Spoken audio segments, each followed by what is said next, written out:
আপনাদের জীবনের গোল কি, লক্ষ্য কি? আসলে আমরা জীবনে কি চাই কেউ জানি না। আমরা জানি না জীবনে কি চাই। আমাদের একটা বড় প্রবলেম, এবং ওই কারণে কি আমরা সবসময় ভুল করে থাকি।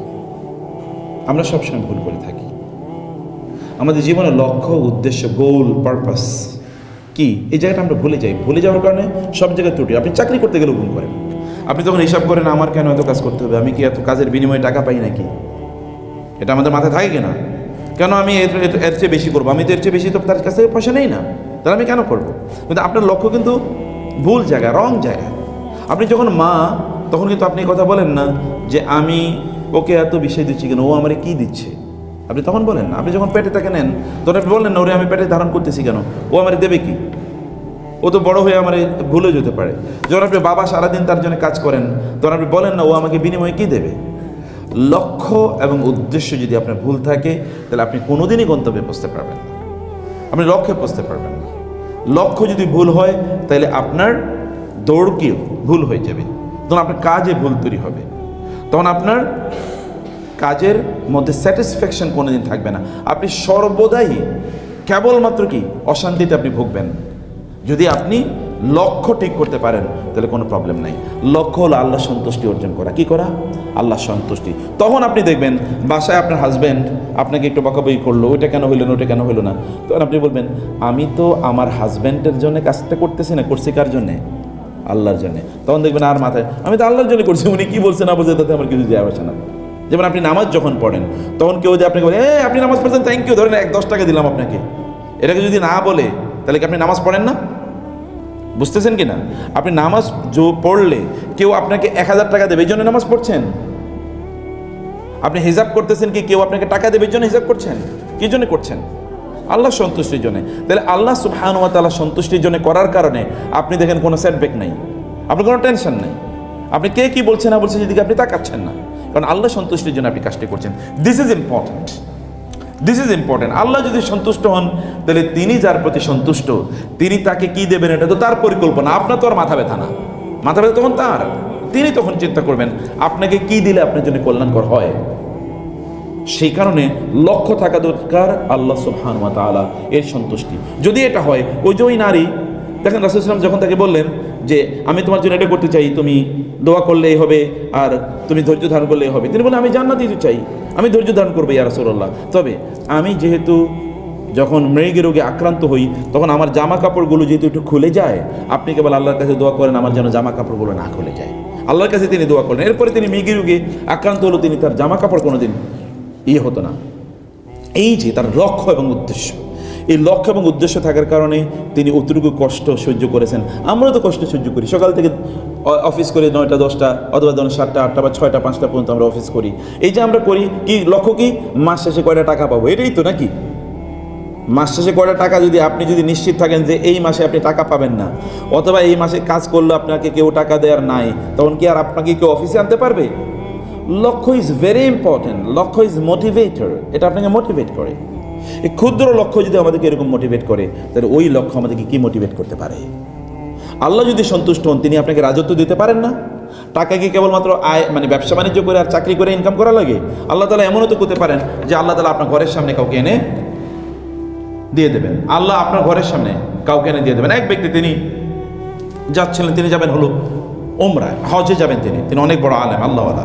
তো তিনি হজে যাবেন, তার স্ত্রী এবং সন্তান থেকে 7 কন্যা সন্তান, তাদেরকে এবং তার স্ত্রী একজন, আর কোনো ছেলে নেই। তো তিনি তাদেরকে রেখে যাচ্ছিলেন। তো তার স্ত্রী বলেন, তুমি যে আপনি যে যাচ্ছেন, তা আমাদের খাওয়া দাওয়ার ইত্যাদি কী হবে? বলে আল্লাহ তাআলাই দেখবেন। তো তার কন্যা সন্তানরা এসে বলেন যে বাবা, তো আমাদের একা তুমি রেখে যাচ্ছ, কি হবে? এর মধ্যে ছোট মেয়েটা দাঁড়িয়ে বললো যে বাবা, কোনো টেনশন করবা না, আল্লাহই রিজিক দেয়, আল্লাহই রিজিক দেবেন আমাদেরকে। একথা বলার পর অন্য কেউ আর কিছু বলে নাই, স্বামী চলে গেলেন দিনের বেলা। রাতের বেলা সন্ধ্যাবেলা এসে তাদের দরজায় এসে একজন টোকা দিলেন, এই কে? দরজা খোলেন। বলে কে? বলে হচ্ছে আমি হচ্ছি এই সময়ের, তখনকার খলিফা ছিল, তার নাম ছিল খলিফা জাফর, তৎকালীন মুসলিম বিশ্বের খলিফা, আমি জাফরের সেনাপতি বলছি। তো এরা তো ভয় পেয়ে গেছে, সেনাপতি এসে ধরে নিয়ে যাওয়ার জন্য নাকি? তো দরজা খুলেছে, খোলার পরে বলে কি জন্য আপনি এসেছেন? বলে আমরা তো এদিক দিয়ে যাচ্ছিলাম, কিন্তু আমাদের একটু পানি দরকার ছিল, দেখুন আমরা তো পানি পাচ্ছি না, ভাবলাম খাবার পানি কই পাবো, আপনাদের বাসাটা দেখলাম এখানে আলো জ্বলে, ভাবলাম একটু পানি যদি থাকে আপনাদের কাছে। বলে আমাদের বাসায় শুধু পানি আছে আর কিছু নেই। বলে আচ্ছা ঠিক আছে, আপনারা কেরা? বলে যে আমরা তো ওই যে অমুকের মানে পরিবার। একজন তৎকালীন বড় একজন আলেমের নাম বলেন যে আমরা অমুকের পরিবার। বলে হ্যাঁ, উনি তো অনেক বড় আলেম, উনি কই? বলে উনি হজ করতে গেছে। তো আপনাদের বাসায় পানি নাই, পানি ছাড়ার কিছু নাই মানে কি? বলে আসলে তো আমাদের, আপনারা তো জানেন উনি তো যেহেতু এরকম আলেম দায়ী, উনি এরকম করে বলেন আয় ইনকাম তো আর করতে পারেন না, আমাদের একটু কষ্ট করে চলতে হয়। বলে সর্বনাশ, আপনি থাকেন, ঠিক আছে। তিনি এখান থেকে পানি নিয়ে গেলেন, নিয়ে গিয়ে খলিফাকে জাফরকে বললেন যে এরকম অবস্থা তো ওনাদের। বলে হ্যাঁ, ওনার বাসায় এরকম অবস্থা, আচ্ছা ঠিক আছে, আমি 1000 দেরহাম দিলাম। 1000 দেরহাম মানে হচ্ছে 1000 দিনার, মানে 1000 স্বর্ণমুদ্রা। আমি 1000 স্বর্ণমুদ্রা দিলাম, তোমরা কে কে দেবা যা দাও। দেওয়ার পরে দেখলো বিশাল এক বস্তা স্বর্ণমুদ্রা উঠে গেছে ওনাদের জন্য। এবং এই স্বর্ণমুদ্রা দিয়ে তারা যদি 100 বছরও খেয়ে থাকতে চায়, তাহলে 100 বছর করে দিন টান পড়বে না, এরকম সম্পদ তাদেরকে দিয়ে দিয়েছেন। কি জন্য দিয়েছেন বলেন তো? দিয়েছেন কে? আল্লাহ। দেখছেন কাকে পাঠিয়ে দিয়েছেন আল্লাহ তাআলা? আল্লাহ তৎকালীন সম্রাটকে পাঠিয়ে দিয়েছেন তার বাসায়, যে যাও, তুমি যাও, ওদের অর্থনৈতিক সমস্যা আছে, তুমি যে সমাধান করে দিয়ে আসো। আল্লাহর পক্ষে কি এটা করা সম্ভব না? সম্ভব কি না? আল্লাহর পক্ষে সম্ভব। তাহলে আল্লাহ সুবহানাহু ওয়া তাআলা যদি আপনার প্রতি সন্তুষ্ট থাকেন, তাহলে you will get everything and he will take your responsibility. তিনি আপনার দায়িত্ব তিনি গ্রহণ করবেন, এটা তার দায়িত্ব। সে কারণে মনে রাখতে হবে যে আমাদেরকে যখন কোনো রোগ হয়, অসুখ হয়, অসুস্থতা যদি আমাদের হয়, এটা দেন কে? আল্লাহ সুবহানাহু ওয়া তাআলা। এবং এর মাধ্যমে যিনি অসুস্থ হচ্ছেন তাকে পরীক্ষা করেন। আবার আরেক দল লোক যারা সুস্থ, তাদেরকেও আল্লাহ তাআলা এর মাধ্যমে পরীক্ষা করেন। কিভাবে? যে আপনি, ওই লোক অসুস্থ, আপনি তার প্রতি কি দায়িত্ব পালন করছেন। এবং আপনারা জানেন একটা বিখ্যাত হাদিসে কুদসি আছে। হাদিসে কুদসিতে রাসূলুল্লাহ সাল্লাল্লাহু আলাইহি ওয়াসাল্লাম বলেছেন, কোনো একজন, মানে কিয়ামতের দিন আল্লাহ তাআলা বলবেন, হে বান্দা, আমি অসুস্থ ছিলাম, তোমার কাছে গেছি, তুমি তোমার চিকিৎসা করো নাই। আমি ক্ষুধার্ত ছিলাম, তোমার কাছে গিয়েছি, তুমি তোমার খাদ্য দেও নাই।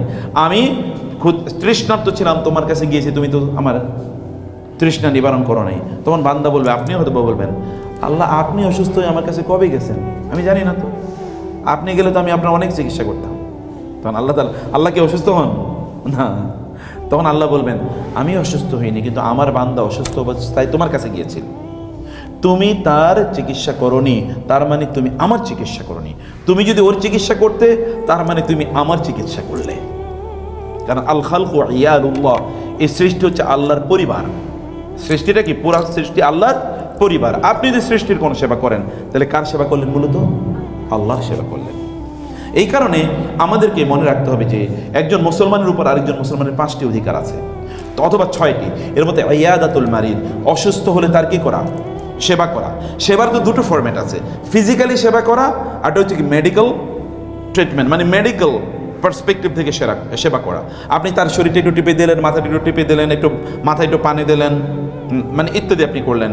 আর একটা হলো আপনি তার চিকিৎসার ব্যবস্থা করলেন, আপনি তাকে ওষুধ দিলেন, অথবা আপনি তাকে ওষুধ কেনার পয়সা দিলেন, মানে বিভিন্নভাবে আপনি তাকে সেবা করতে পারেন। এই সেবা একটা হচ্ছে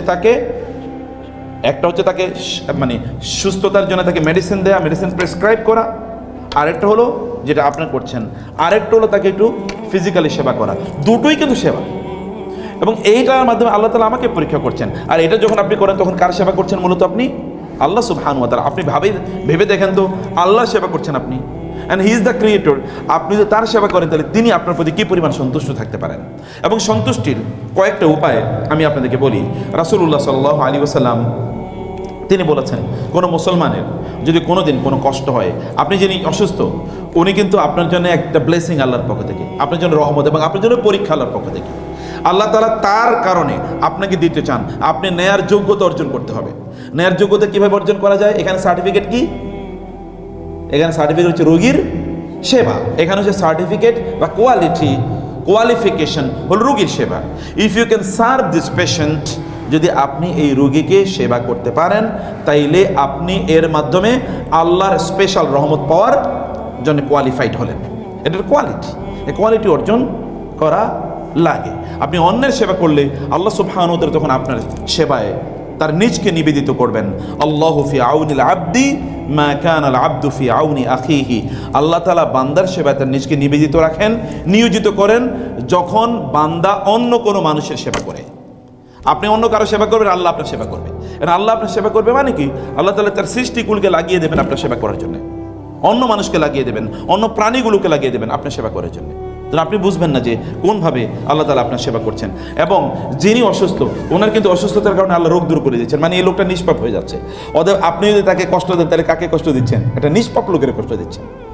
আবার এই লোক যখন অসুস্থ অবস্থায় থাকে, এই অসুস্থ ব্যক্তির দোয়া আল্লাহ তাআলা কবুল করে নেন। বুঝতেছেন আমার কথা? অসুস্থের দোয়া কি করেন? আল্লাহ তাআলা কবুল করে নেন। এই জন্য আমরা কি অসুস্থের জন্য দোয়া করার দরকার নাই? অসুস্থরে বলা লাগবে যে তুমি আমার জন্য একটু দোয়া কইরো। আমি বুঝাইতে পারছি? কোনো লোক অসুস্থ কেউ যদি আপনার কাছে আসে, তাহলে আপনি বলবেন যে আপনি তো ভাই অসুস্থ বা বোন আপনি অসুস্থ, আপনি একটু আল্লাহর কাছে আমার জন্য দোয়া করেন, আল্লাহ যেন আমার এই সমস্যার সমাধান করে দেয়, আল্লাহ যেন আমাকে দিনদার ভালো মানুষ বানায়, আল্লাহ যেন আমার পরিবারটাকে ভালো রাখে। ওদের কাছে দোয়া চাইবেন, কারণ ওই সময় তারা দুর্বল অবস্থায় থাকে। তারা যদি আল্লাহর কাছে দোয়া করে, তাহলে আল্লাহ তাআলা তাদের দোয়া কবুল করে নেন। এটা দোয়া কবুলের সময়। অতএব তাদের জন্য এরকম দোয়া করা। রাসূলুল্লাহ সাল্লাল্লাহু আলাইহি ওয়াসাল্লাম বলেছেন, যার অসুস্থতা যত বেশি, তার রোগ আল্লাহ তত বেশি কমিয়ে দেন।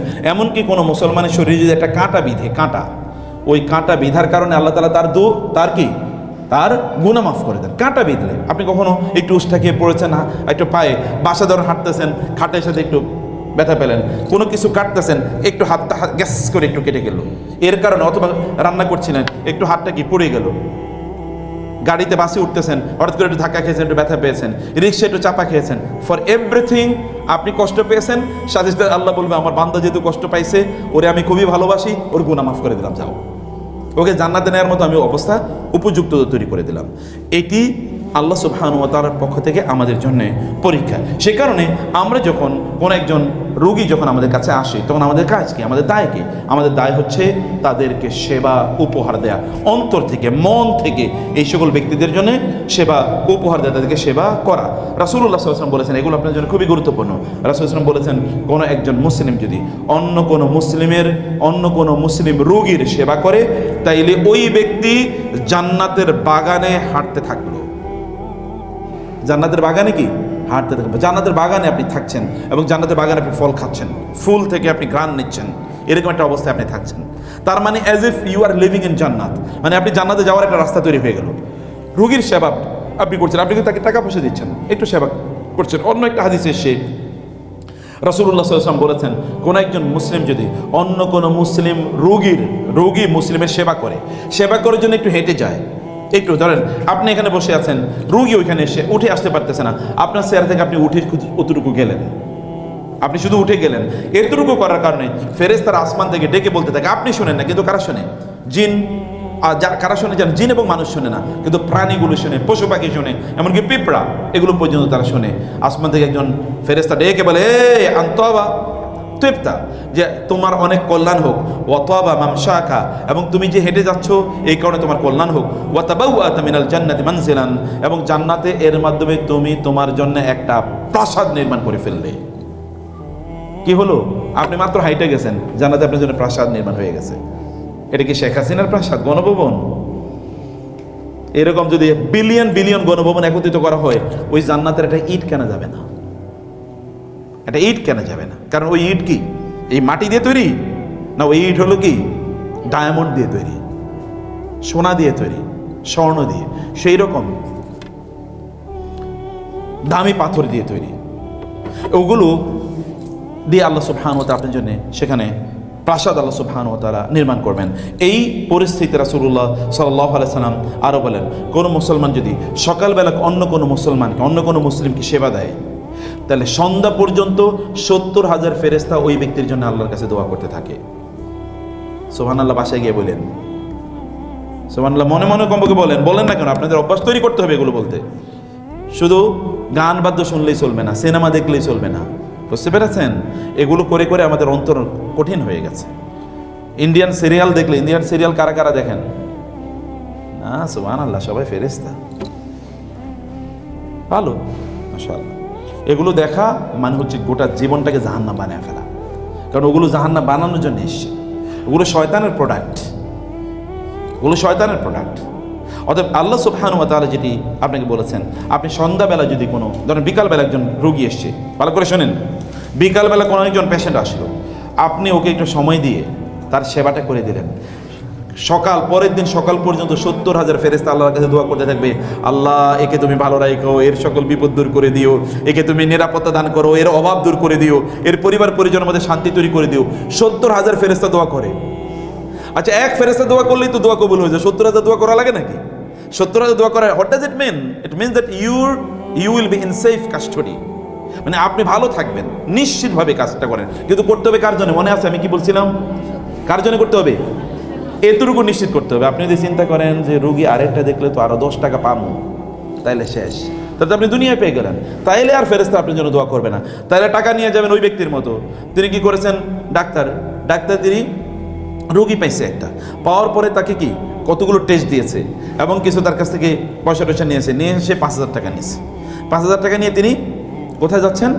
মানে এগুলো তো পয়সা করে তিনি মানে ভুয়া 5,000 টাকা তিনি তার কাছ থেকে নিয়ে গেছেন। যখন তিনি যাচ্ছিলেন, যাওয়ার সময় ছিনতাইকারী তার কাছ থেকে টাকা নিয়ে গেছে। ছিনতাইকারী নিয়ে যাওয়ার পর ওই ছিনতাইকারী ধরে ফেলছে কে? ছিনতাইকারী তার কাছ থেকে টাকা নিয়ে গেছে, ছিনতাইকারীর আবার ধরছে পুলিশ আবার ধরে তার কাছ থেকে টাকা নিয়ে গেছে। পুলিশ এবার গেছে বাজারে, অনেক দিন হয়েছে ছেলে ইলিশ মাছের কথা বলছে, ইলিশ মাছ কিনতে পারে নাই, বাজারে গেছে ইলিশ মাছ কেনার জন্য। ইলিশ মাছওয়ালা দেখলো তার কিছু পচা ইলিশ মাছ ছিল, বেচতে পারতেছে না। পুলিশের দেখে তার কাছে ওই 5,000 টাকায় অনেকগুলো ইলিশ মাছ বিক্রি করে ফেলছে। এই ইলিশ মাছ বেচার পর পুলিশ এই ইলিশ মাছ নিয়ে বাসায় গেছে। ওই যে ছেলে ইলিশ মাছ খাবে, এখন তার ওয়াইফ ছেলেরে ইলিশ মাছের দো পেঁয়াজও রান্না করে দেয়, আবার একটু ফ্রাই করে দেয়, একটু কি এটাকে আপনার ভর্তা বানিয়ে দেয়, এরকম অনেক কিছু। ছেলে ইলিশ মাছ খাওয়ার পর তার পেট হয়ে গেছে খারাপ। এখন তারে নিয়ে গেছে কার কাছে? ওই যে ডাক্তার যে 5,000 টাকা আগে নিয়েছিল, ওই ডাক্তার কাছে নিয়েছে। কারো কাছে আছে হারাম টাকা? আছে কারো কাছে?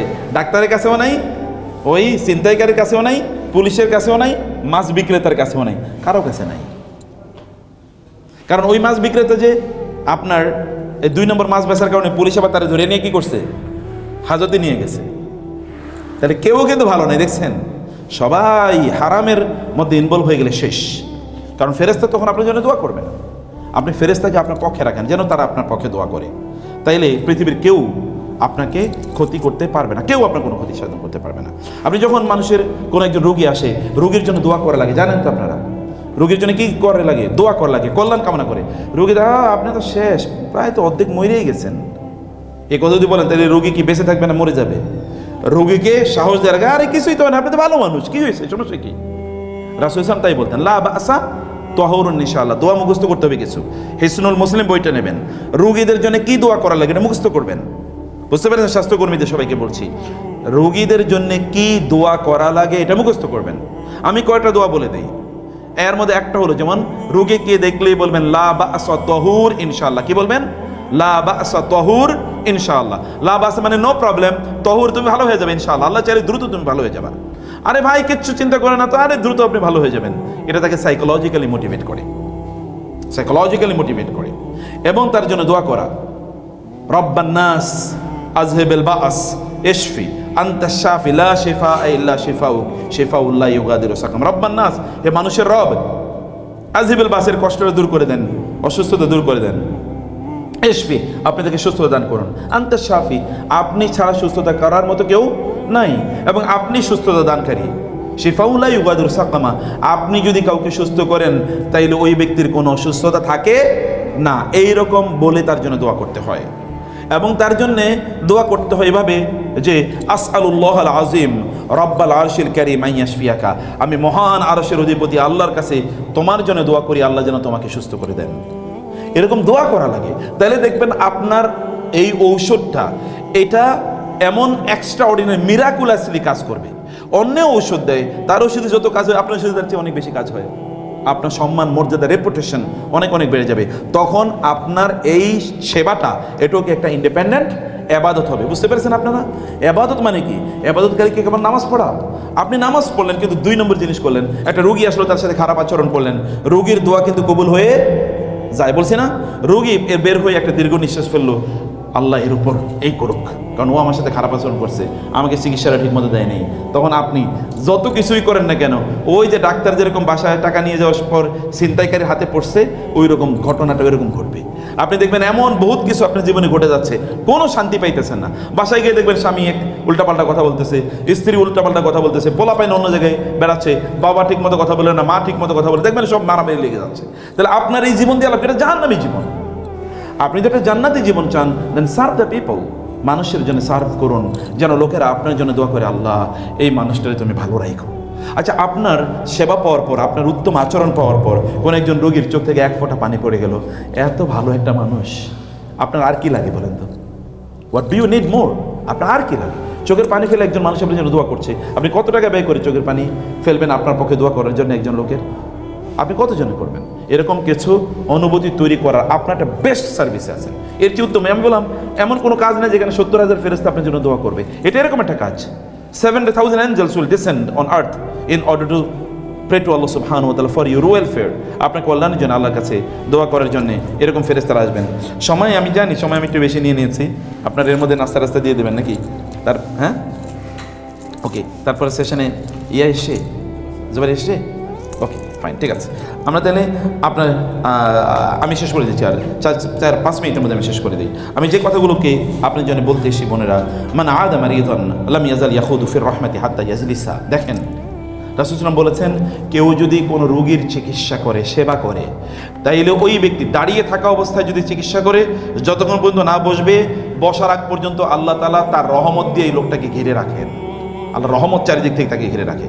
যদি বসা অবস্থায় তার চিকিৎসা করে, সে যতক্ষণ পর্যন্ত না দাঁড়াবে, ততক্ষণ পর্যন্ত চারিদিক থেকে আল্লাহর রহমত তাকে ঘিরে রাখতেছে। কার রহমত? আল্লাহর রহমত। শেখ হাসিনার মতো যদি সিকিউরিটি গার্ডও চারিদিক দিয়ে তাকে ঘিরে রাখে, তারপরও দেশ ছাড়িয়ে পালানো লাগে না? পালাইছে কিনা? পালাইতে হয়। কিন্তু আল্লাহর সিকিউরিটি গার্ড যে চারিদিকে ঘিরে রাখে, পৃথিবীর কোনো শক্তি আছে কেউ কিছু করতে পারবে আপনাকে? নো ওয়ে, কেউ কিচ্ছু করতে পারবে না।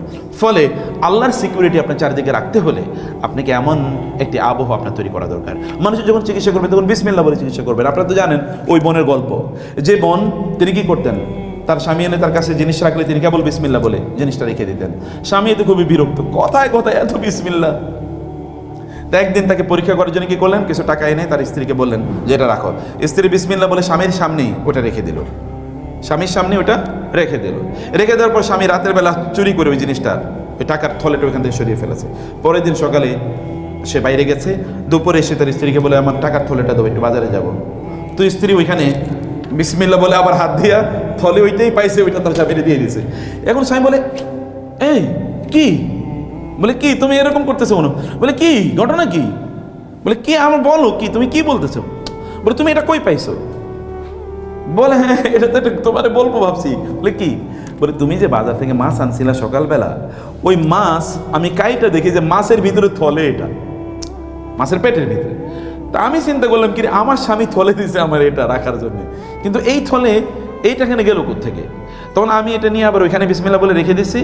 আর তোমারে ভাবছি যে তোমারে জিজ্ঞেস করবো ঘটনাটা কি। আমি ভাবছি কি হয়েছে, নিশ্চয়ই তুমি আমার হয়তো বলবা কাহিনী। বলে আরে ঘটনা তো তাই, আমি এটা তোমার এই বিসমিল্লাহ বিরক্ত হইয়া আমি এটা নিয়ে ফালাইয়া দিয়েছিলাম পুকুরে। ওই যেই মাছ খাইছে এটা পকেটে, মানে মাছ মনে করছিলাম মাংসের টুকরো, এটা মাছ নিয়ে নিছে, মাছ যেটা খেয়েছে এটাই তো তুমি পেয়ে গেছো। সুবহানাল্লাহ। বিসমিল্লাহর মর্যাদা, বিসমিল্লাহ যদি বলা হয় আল্লাহ সুবহানাহু ওয়া তাআলা ওই কাজের মধ্যে বরকত পূর্ণ করে দেন। সেজন্য আপনি বিসমিল্লাহ বলে চিকিৎসাটা শুরু করেন, সেবার মানসিকতা নিয়ে চিকিৎসা শুরু করেন। মনে রাখবেন আপনার ইনকামও কিন্তু হারাম হতে পারে। কারো ইনকাম যদি হারাম হয় তাহলে তার দোয়া কবুল হবে না। আপনাকে যে অ্যাসাইনমেন্টটা দেওয়া হয়েছে, যেই কাজের এগেনস্টে আপনি সার্ভিস, এর এগেনস্টে আপনি যে স্যালারি পান, ওই কাজটা যদি যথাযথভাবে আপনি না করেন, তাইলে আপনার তো এইখানেও হারাম। কেবল মদের আর জুয়ার টাকা খাইলেই হারাম হয়? নো। কেবল চুরি বা ডাকাতি করা টাকায় হারাম? নো। আপনি কাজ যেখানে করছেন যথাযথভাবে ওইখানে কাজ না করলে এটাও কি, এই স্যালারিটা নেও আপনার জন্য হারাম, এইটাও আপনার জন্য তখন এটা বিষের মতো কাজ করে, জানেন? হারাম বিষের মতো কাজ করে। হারাম হলে কি জানেন, তখন আপনার মনের শান্তি থাকে না, শরীরের সুস্থতা থাকে না। দেখবেন অধিকাংশ লোক যারা 2 নম্বরই করে টাকা ইনকাম করেছে, ওদের চেহারার দিকে তাকালেই দেখবেন কেমন দেখা যায়। ওদের দুনিয়ার শান্তি আল্লাহ তাআলা কেড়ে নিয়েছেন, আখিরাত তো বাকি রয়ে গেছে, তিনি কি করবেন সেটাই তিনি জানেন। দুনিয়া তাদের কোনো শান্তি নেই, না তার পরিবারের শান্তি আছে, আপনি এমন চান না যে আপনার স্বামী আপনাকে প্রচণ্ড ভালোবাসুক, পাগলের মতো ভালোবাসুক? আপনি কি চান না আপনার স্ত্রী পাগলের মতো আপনাকে ভালোবাসুক? আপনার সন্তানের খুবই দিনদার হোক, আপনার পিতামাতা এবং ভাই বোনদের সাথে আপনার সম্পর্ক খুবই ভালো থাকুক? যদি এটা করতে চান তাহলে আপনার ইনকামটাকে হালাল করতে হবে। যদি এটা করতে চান তাহলে মানুষের সেবা করতে হবে। যারা অন্যের প্রতি রহমত করে আল্লাহ তাআলা তাদের প্রতি রহমত করেন। আপনি অন্যের জন্য একটু কাজ করলেন, আল্লাহ সুবহানাহু ওয়া তাআলা আপনার জন্য নিজে কাজ করবেন। আল্লাহ সুবহানাহু ওয়া তাআলা ফেরেশতাদেরকে নিয়োজিত করে দেবেন আপনার কাজটা সহজ করে করার জন্য। সুলাইমান আলাইহিস সালাম দেখেন আল্লাহর জন্য তার সময়টা তিনি ব্যয় করে দিয়েছেন। আল্লাহ তাআলা এবার জিনদেরকে বললেন, জিন তোমাদের এখন কাজ হচ্ছে সুলাইমানের জন্য প্রাসাদ নির্মাণ করা এবং চাষাবাদ করা এবং ডুবুরি হিসাবে কাজ করে সমুদ্রের মণিমুক্তা তুলে নিয়ে আসা। কারণ কি করেছেন? সুলাইমান আলাইহিস সালাম কেবল আল্লাহর কাজ করেছেন, আল্লাহ সন্তুষ্টির জন্য কাজ করেছেন। রাষ্ট্রপ্রধান, কিন্তু রাষ্ট্র তিনি পরিচালনা করেছেন লুট করার জন্য না, মানুষের উপর জুলুম করার জন্য না, বরং মানুষের সেবা দেওয়ার জন্যে, মানুষের ফ্যাসিলিটি দেওয়ার জন্যে, মানুষজন শান্তি থাকতে পারে এই জন্যে। এবং আল্লাহ তাআলা এই কারণে সুলাইমানকে বললেন, আপনাকে আমি এমন রাজত্ব প্রদান করব যে রাজত্ব পৃথিবীর আর কাউকে দেয়া হয় না এবং হয়ও না। এমন রাজত্ব আল্লাহ তাআলা আর কাউকে দেন নাই সুলাইমান আলাইহিস সালামকে। আমিও এটাই আমার সর্বশেষ নাসিহা, বলছি 5 মিনিট সময় নেব। আমি আপনাদেরকে এই নাসিহাই করতে চাই, বোনেরা আমার, ভাইয়েরা আমার, যে আপনারা যতটুকু কাজ করবেন do it for Allah, wholeheartedly, সবচেয়ে ভালোভাবে কাজটি করেন। দুনিয়ার কাজ ইহসানের সাথে করতে হয়, ইতকানের সাথে করতে হয়, আর আল্লাহর কাজ ইখলাসের সাথে করতে হয়। আল্লাহর কাজ করতে, ইবাদত করতে হয় কিসের সাথে? ইখলাসের সাথে। আর দুনিয়ার কাজগুলো করতে হয় ইতকানের সাথে, ইহসানের সাথে। কোনো কাজ করবেন মানুষের জন্য যতটুকু ভালো হয়, কল্যাণকর হয়। আল্লাহ তো আপনার অন্তরের দিকে তাকান। আল্লাহ যখন দেখবেন আপনি একজন মানুষের জন্য, তার জন্য কি কল্যাণ হয় এটা আপনি করতে চান, তখন আল্লাহ তো দেখে খুশি হয়ে যান, আমারই বান্দা আমার আরেকটা বান্দার জন্যে, সে কাফের হোক মুশরিক হোক, কিছু যায় আসেন আপনার। ওই লোকটা আপনারা জানেন যে ওই যে একজন প্রস্টিটিউট একটা কুকুরের পানি পান করাইছিল, ওই ইতিহাস আপনারা জানেন তো। তার জুতার মধ্যে করে একটা কুকুরটা প্রায় পানি না খেয়ে মারা যাচ্ছিল, প্রচণ্ড রোদের মধ্যে খরতাপে সে জিহ্বা বের করে হাঁপাচ্ছিল, ওই কুকুরকে একটু পানি দিয়েছে। এই নারী এত গুনাহ করছে, এত গুনাহ করেছে, তারপর আল্লাহ তাআলা বলেন, তুমি যেহেতু আমার একটা সৃষ্টিকে বাঁচাইছো পানি দিয়ে, তোমার অন্তরের দিকে আমি তাকিয়ে দেখলাম তোমার অন্তরটা ছিল কি এই কুকুরকে সাহায্য করার মানসিকতা নিয়ে, এবং এই কারণে তোমার এই রিচ অন্তরের কারণে, তোমার এই যে একটা সমৃদ্ধ অন্তর, এই অন্তরের কারণে তোমার অতীতের সব গুনাহ আমি মাফ করে দিলাম। আপনাকে আল্লাহ সুবহানাহু ওয়া তাআলা এমন করতে পারেন। আপনি একটা বড় অন্তর, একটা এলিট ক্লাসের অন্তর নিয়ে মানুষকে সাহায্য করেন, ওকে সহযোগিতা করেন। টাইম ফ্রেমের দিকে তাকায়েন না, আপনি ওই লোকটার দিকে তাকান। যদি আপনি ওই লোকটার দিকে তাকিয়ে সেবা দেন, আল্লাহ সুবহানাহু ওয়া তাআলা টাইম ফ্রেমের দিকে তাকাবেন না, আল্লাহ তাআলা আপনাকে সেবা দেবেন। আল্লাহ সুবহানাহু ওয়া তাআলা আপনার সেবায় মানুষকে নিয়োজিত করে দেবেন। আপনি বুঝতেও পারবেন না কোত্থেকে এই সুযোগ বা এই সুবিধা আপনার জন্য এসছে। এটা আপনি হয়তো you will not be able to count and calculate, এটা করতেও পারবেন না। অতএব সেবার মানসিকতা নেই, এটাও ইবাদত, অনেক বড় ইবাদত, অনেক বড় ইবাদত। এটা নামাজের চেয়ে কম ইবাদত নয়, নামাজের চেয়ে কম হবে, নামাজের মতো। কিন্তু ওগুলো ছেড়ে দিয়ে এরপরে এটা করবেন, নট নেসেসারি, মানে সেটা আমি বলছি না, ওগুলো করতে হবে, কিন্তু এটাকে আপনার জীবনটা আপনার 24 ঘন্টা তো আল্লাহর ইবাদতের মধ্যে থাকতে হবে। আপনার ঘুমটাও ইবাদত হতে পারে না? আপনি সারাদিন ভালো করে মানুষের সেবা করলেন এবং আপনি এশারের নামাজ আদায় করে আল্লাহর সন্তুষ্টির জন্য মানুষ সারাদিন কাজ করেছেন, সবচেয়ে সুন্দরভাবে আপনি কাজটি করেছেন, এত ভালোভাবে করেছেন, কাউকে ব্যান্ডেজ করছেন খুবই ভালোভাবে। যখন আপনি তাকে ওষুধ দিচ্ছেন সবচেয়ে ভালো ওষুধটি দিচ্ছেন, এবং আপনি তাকে একটু বসিয়ে রেখে তার মাথায় একটু হাত বুলিয়ে দিয়ে, প্রয়োজনে যদি মহিলারা হয় অথবা পুরুষরা পুরুষদেরকে আপনি একটু হাত বুলিয়ে দিলেন, তাকে একটু দোয়া করে দিলেন, তাকে একটু সান্ত্বনা দিলেন, তার একটু পারিবারিক খবর নিলেন, এভাবে একটু তাকে প্রয়োজনে একটু চা খাওয়ালেন যদি আপনাদের অ্যারেঞ্জমেন্ট থাকে, ইত্যাদি ইত্যাকার করে আপনি তার একটু সার্ভিস দিয়ে যাওয়ার পর রাতের বেলা যখন ঘুমিয়ে পড়বেন, আল্লাহ সুবহানাহু ওয়া তাআলা ফেরেশতাদেরকে বলবেন, ওরে একটু টেক কেয়ার করে রেখে যেন ওর কোনো সমস্যা না হয়, কারণ ও তো সারাদিন আমার সার্ভিস দিয়েছে, আমার সেবা দিয়েছে, আমার সৃষ্টি সেবা দিয়েছে। এইভাবে নিজকে গড়া, নিজকে তৈরি করা ইজ ভেরি ভেরি ইম্পর্টেন্ট। আল্লাহ সুবহানাহু ওয়া তাআলা আল্লাহর সৃষ্টির মধ্যে যারা বিপদগ্রস্ত তাদের সেবা করার তৌফিক আমাদেরকে দান করুন, যেন আমরা যখন বিপদগ্রস্ত হই তখন যেন আমরা আল্লাহর সাহায্য যেন পাই, আল্লাহর রহমত যেন পাই। আল্লাহুম্মা আমিন। জাযাকুমুল্লাহ খায়র। আপনাদের অনেক লম্বা সময় আমি নিয়ে নিয়েছি। আল্লাহ সুবহানাহু ওয়া তাআলা যেন আমাদের আজকের আলোচনাটাকে কবুল করে নেন এবং এখানকার সর্বোত্তম অংশগুলো যেন আমাদের জীবনে বাস্তবায়ন করতে পারি, সেই তৌফিক আল্লাহ তাআলা দান করুন। ট্রেনিংটাকে কেবল দুনিয়ার জন্য নেবেন না, আখিরাতের জন্য নেবেন। আপনি কি বুঝতে পেরেছেন আমার কথাগুলো? কিছুকে আন্দাজ করতে পেরেছেন কীভাবে চলতে হবে? তাহলে লক্ষ্য কী হবে বলেন তো? আল্লাহ সন্তুষ্টি। লক্ষ্য কী হবে? আল্লাহ সন্তুষ্টি। এর মধ্যে আপনি দুনিয়া পেয়ে যাবেন, কোনো সমস্যা নেই, এর মধ্যে দুনিয়া পেয়ে যাবেন। কারণ আল্লাহ যদি আপনার পক্ষে থাকে, এই দুনিয়ার মালিক কে? আল্লাহ। ডিস্ট্রিবিউশন করবেন কে? আল্লাহ ডিস্ট্রিবিউশন করবেন। তিনি যদি কাফেরের দেন তাহলে আপনি কি দিতে পারেন না? কাফের যদি তিনি দেন, মুশরিকের যদি তিনি দেন, তাহলে আপনাকে দিতে পারেন না? দিতে পারেন তিনি। এই বিশ্বাস রেখে আপনি মানুষেরটা করে যান, and you will see that what happens in your life. আপনি দেখবেন যে কী ঘটে আপনার জীবনে। বারাকাল্লাহু ফিকুম। আল্লাহ সুবহানাহু ওয়া তাআলা আপনাদেরকে অনেক বরকত দান করুন। আল্লাহর উত্তম বান্দা হয়ে যেন আমরা সবাই জীবন যাপন করতে পারি, আল্লাহ তাআলা সেই তৌফিক দান করুন। আল্লাহুম্মা আমিন।